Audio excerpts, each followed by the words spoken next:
Yeah. You've not long finished your biggest tour in 10 years. Yeah. 26 countries, 110 headline shows, and played to 1.7 million people.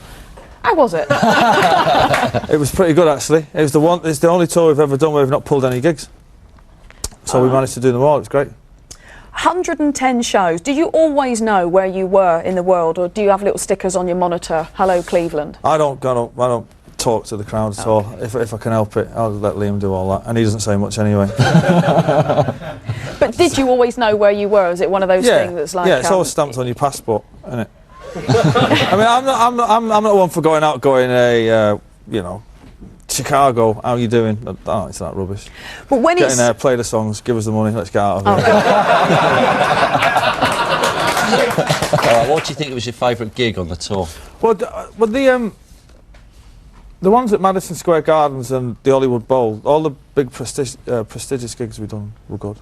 But even like the little ones that we done at the start were great. I couldn't really pick out. I couldn't really pick out one. The night we had the Champions League final was mega night. I went to that. Yeah. Well, we're glad you're back because you're good for a quote, and we always love it reading your quotes. So we've put together a few that you've done recently, talking about other bands, which made us giggle. Here. Noel Gallagher on Keane not having a guitarist. Traditionally speaking, the three biggest in any band are the singer, the keyboardist and the drummer. I don't need to say anything else. Noel on Block Party.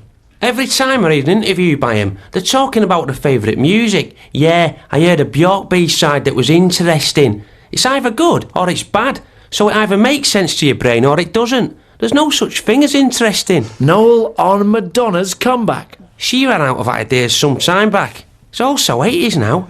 Noel on Howard Donald. Say that's Howard Donald said in the documentary, that he hears voices at night willing him to fail. To fail at what? You don't do anything, Howard.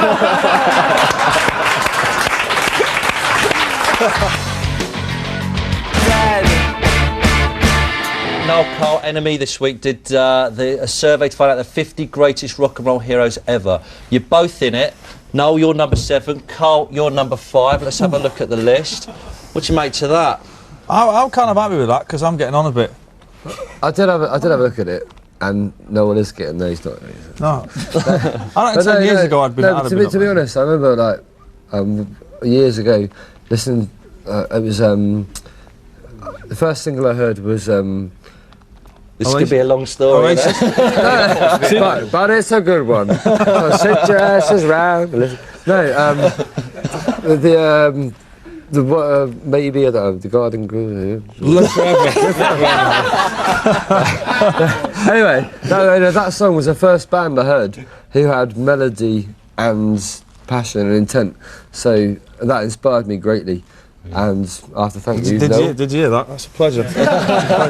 Yeah, and those three things inspired me. So I mean, you have lists every week on the telly and every kind of programme. Apologise for the swearing. Every kind of silly programme, you have these lists. Yeah. So, but I mean, you're enjoying this, aren't you? But just to be associated with these boys is for me an accolade and something I'm proud of. It's not too dissimilar to being with Liam, apart from the violence. Liam's kind of like that, but he's immensely mean and menacing. Liam's number 4. He's mean. Yeah, he's slipping it. He's slipping, isn't he? Don't you think? Well, we should. Terry Hall doesn't even make it in there. 50. Well, Terry Hall doesn't make it in there. Rubbish. Well, what can you say? Where were you in the damn list, Lovejoy? It's a very good point.